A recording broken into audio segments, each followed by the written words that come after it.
Guys, use the simplest, most straightforward approach, okay? You wouldn't believe some of the guys I talk to that are on 50 different supplements trying to raise T. They're spending like $1,000 a month in supplements to raise T. Take some fucking testosterone. But I don't want to take testosterone because then it shuts down my natural production. You don't have any freaking natural production. That's why you're symptomatic. That's why you have low test, because your body's not making enough. Yeah, but I'm afraid that it's going to shut down.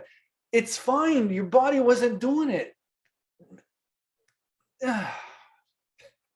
This video was sponsored by online pharmacy NP Labs. Use the link in the description to get a 5% discount on your first order. It's where I get my compounded testosterone cream, pregnenolone, DHEA, tadalafil, peptides and much more.